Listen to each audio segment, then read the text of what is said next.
Hello, I hope you're well. Welcome back to my channel and welcome to today's video where I am poking fun at aging and at myself because my 33rd birthday was last week. And if I had a dime for every time I was told I was an old soul or I made a joke about being an 80-year-old in a 30-something-year-old's body, I would be a very, very wealthy individual. But I really wanted to focus today's video on books with mature main characters. And what I mean by that is main characters over the age of 50.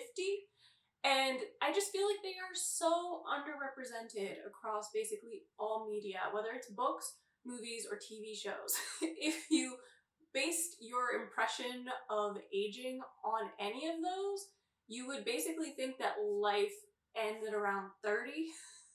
Or you just end up feeling like a supporting character in someone else's story, someone younger's story. So I'm going to spotlight a few books with mature main characters that I've really enjoyed over the years and celebrate them a little bit. And I just want to say, as a disclaimer, after looking over my list, I did realize that most of these main characters are women, and quite a few of these are tearjerkers. So do with that information what you will. But let's dive right in. The first book that I want to talk about is Still Alice by Lisa Geneva. And this is a tearjerker. Like, there's no ifs and buts about it. This is the story of Alice, who is this brilliant Harvard professor who is diagnosed with early onset Alzheimer's in her 50s. And this book follows her grappling with that diagnosis and gives you a very, very intimate look at her coming to understand the world with Alzheimer's and how it impacts her and her identity and how she can go about living her daily life, as well as how it impacts her friends and family, notably her husband and her children. And it is just a really, really gripping story. But I think it really resonated with me because here's this vibrant woman, the top of her game, and her mind is what goes. Her mind is what starts to fail her. Her mind, which is this muscle and this organ that she has used so extensively, it is the one that basically gives up on her. As I said, it is a really sad book in a lot of ways, but I think there is a beauty and an authenticity in the story, especially because of the fact that Lisa Geneva, the author, is a neuroscientist. So she's writing about diseases that she is an authority on. So I read this several years ago. It's a book that I've recommended to multiple people, and it has stuck with me for sure. The next book is technically a series of books, and that is the Outlander series by Diana Gabaldon. This is an interesting one because the two main characters, Claire and Jamie Fraser, start out in this book, book one, in their 20s and early 30s, but this is a series that covers decades. And so by the end of the series, both Claire and Jamie will be in their 50s and 60s. And what I love about this is that in the book, not so much the series on TV, I love a tangent really, but I love the show with Sam Heughan and Katrina Balfe, but there's no way that they are believable 50 and 60-year-olds. I'm sorry. Even in Hollywood, they're not. But I love them. In any case, in the series, the fact that they age is not a prop. It's not something that you can ever really forget about because there are things like the fact that they are grandparents and very active and involved with their grandchildren. They talk about Claire's gray hairs. They talk about Jamie's 50th birthday and make a big deal of that in a section of the book. They talk about like his eyes failing and just kind of the less fun parts of aging in that sense. But you also see that they have this amazing life and family with grown children and grandchildren, and they still have a sex life. I love the fact that despite that they are in their 50s and 60s, they're still getting it on. They're still having their steamy sex scenes. You don't see that all that often. And I love celebrating the fact that older characters can have sex lives and can embrace their sexuality. I love that. And that's one of those things that I think is beautiful about these books. So while they are not mature characters in the first few books in the series, by the end of it, they most certainly are. And that journey, seeing them get older over the course of the series, is kind of like unique. I don't know that I have seen that in any other book series. And for anyone who doesn't know what this book series is about, it is a historical and speculative novel and series all in one. Claire is a time traveler who inadvertently travels back in time from just after World War II into the 18th century, where she meets her soulmate Jamie Fraser, and it traverses significant historical events, including the Jacobite Rebellion and the American Revolution. And it's just amazing. I spent most of, 2021 reading this entire series, and this is one of the smaller books in the series, mind you. But I really enjoyed it, so yes. The next book that I want to talk about is The Leisure Seeker by Michael Zadorian. I believe that's how you pronounce his last name. And this is another contemporary fiction, and this is the movie tie-in cover, which I got primarily because my queen, Helen Mirren, is on it and is in the movie. And I made the mistake of reading this on the train and ugly sobbing my way through it. Yes, it is another tearjerker. And I did that knowing that I was going to cry, because I watched the movie on a plane and ugly sobbed. The main characters are both in their 80s, a married couple, Ella and John, and they're both going through sort of health crises. So Ella has been diagnosed with cancer, and John is in pretty advanced stages of Alzheimer's, and the book is quite the adventure, or misadventure, depending on whose perspective you're reading it from. But basically, Ella and John decide to kidnap themselves and go on a road trip in their RV like they used to do when their kids were young, kind of as a last hurrah, but it is unsupervised and unauthorized. Their grown children and their doctors do not approve and spend the majority of the book trying to get them to come home because they are worried about their well-being. It is a really funny book in a kind of dark humor sort of way. Ella is quite a spicy character. I adored her.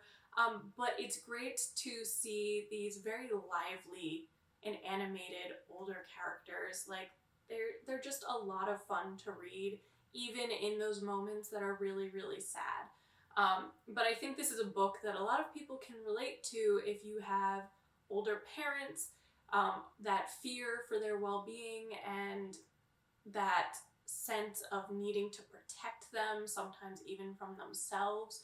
But in spite of all of that, they still have one hell of a good time on their road trip and adventure. And so, yes, while it is very much a tearjerker, it's a good one. It really is. I read this in like a day or two. It was something that I devoured. So there you go. The next book is one of my favorite books. I recently reread it, so you saw it in a vlog. This is Moon Tiger by Penelope Lively, which is literary fiction and a modern classic, and maybe just cheats a little bit. Claudia Hampton in the narrative is in her 70s or 80s and on her deathbed. And she decides to tell the history of the world kind of through the lens of her own life and experiences. And so while, yes, you have scenes where she is dying, where she's in her hospital bed, a lot of the book is actually following her life from childhood through to that point, which is the present, where she is an elderly woman. And it's a great book for a number of reasons. Claudia Hampton is very vibrant. Like, she is full of wit and has a huge ego and just lives life to the absolute fullest. And so, in a way, her recounting and remembering her life is this celebration of living this life that's just going full speed ahead. She does not regret anything. She went on adventures and misadventures.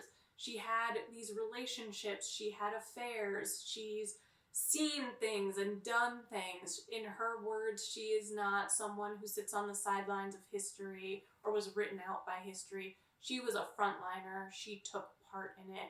And so you have this real celebration of a life well lived, while also seeing her in this diminished state. And the diminished state is heartbreaking, because here's this brilliant woman, a well-known author, who is being condescended to by her doctors and nurses because they just kind of see her as this old, frail woman. And you have these moments where this writer, where words are so important to her, and she struggles to find words like curtain because of her decline. And you have that mixed in with, as I said, this rich life that she's lived. So it's kind of a mix of both. And I feel like it's hard to be sad or sorry for Claudia because she lived really well.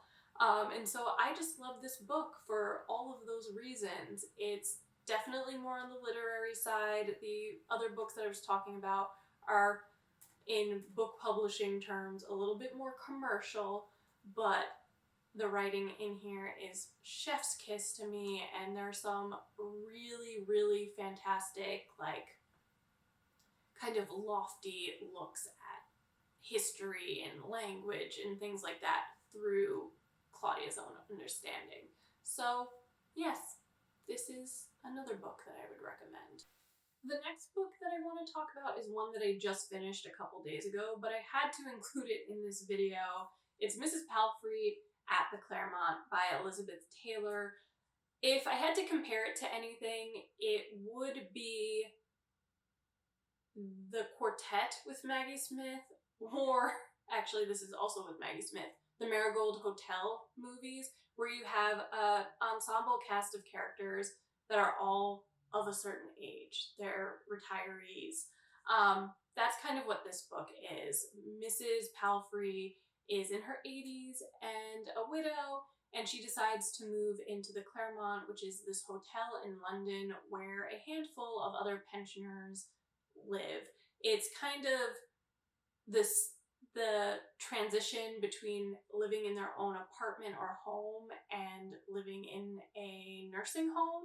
It still gives them the independence that they crave, but meals are taken care of. They don't have to worry about cleaning up their rooms or owning too much. They kind of just go about their lives. And that's what this book is really about. It is about these pensioners, these widows and widowers who all live together and interact with one another, going about their daily lives and kind of trying to stave off the doldrums, but also almost always waiting for a visit from a relative or a friend to break up the monotony, while also kind of sort of just waiting for the Grim Reaper in a weird way.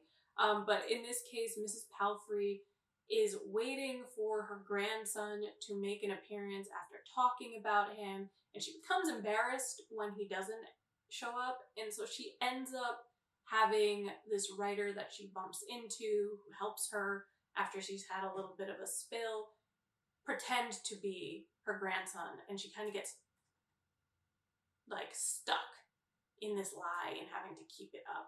But it is this really short book, very quiet. This is not a book that, if you're someone who needs a lot of action and things happening, I would recommend. It is very, very quiet. It is about their daily lives, and not a whole lot happens. But you have some really sweet characters.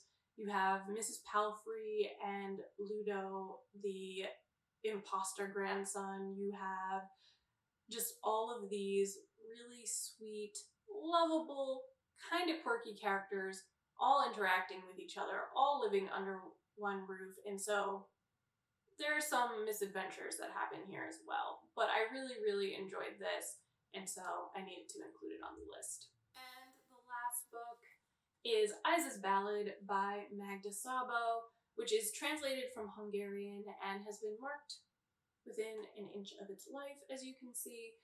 This is a really interesting book because it is very much a story of generational differences between a mother and daughter. Eddie is a widow, she is older, and she ends up leaving the countryside where she's lived basically her whole life to move in with her daughter, Isa, who lives in Budapest after her husband has died. Her daughter wants to provide for her and all of that. But you have two individuals who live very, very different lives. Eddie, bless her heart, is a Luddite. She is scared of most technology and very much represents kind of old world. She's like a throwback to the Austro-Hungarian Empire, that sort of individual in a very almost literal sense in this book. Whereas Isa is very progressive, she's a doctor, and she's the new world, the modern world. You see them coming into conflict because of these differences. You see Eddie really struggling to find purpose. She went from raising her daughter to taking care of her husband Vince's needs to now not really having that sense of purpose anymore, and she's constantly seeking it out and wanting to make her daughter proud. Meanwhile, you have Isa, who wants to do right by her mother and take care of her and nurture her and provide for her, but a lot of the time she ends up feeling like her mother is so out of touch and underfoot that they come into conflict. And I think that this conflict is something that anyone can relate to. But that is all to say that I really, really enjoyed this book. Magda Szabo is one of my favorite authors. I love her writing style. I've read all of her books that have been translated into English thus far. This one and The Door, which also has a mature protagonist, are two of my favorites. But this one, because of that generational conflict, this mother-daughter relationship, really felt like the one to talk about here. So yeah, those are just a handful of books with mature main characters that I wanted to spotlight in today's video. In some cases, these are books that I read years ago that have stuck with me. In others, we're talking about some books that are my favorite books of all time. And so I can't recommend them more highly. I love the characters, I love the stories, and I love the writing. So hopefully you'll pick up one or two of these and enjoy it yourself. But thank you so much for watching this video, and if you did enjoy it, please be sure to give it a thumbs up, comment, and subscribe because that means the world to me and it helps this little channel grow. We are so close to 1K subscribers, so do me a solid and follow if you want to see more videos from me. Thank you so much, everyone. See you soon. Bye.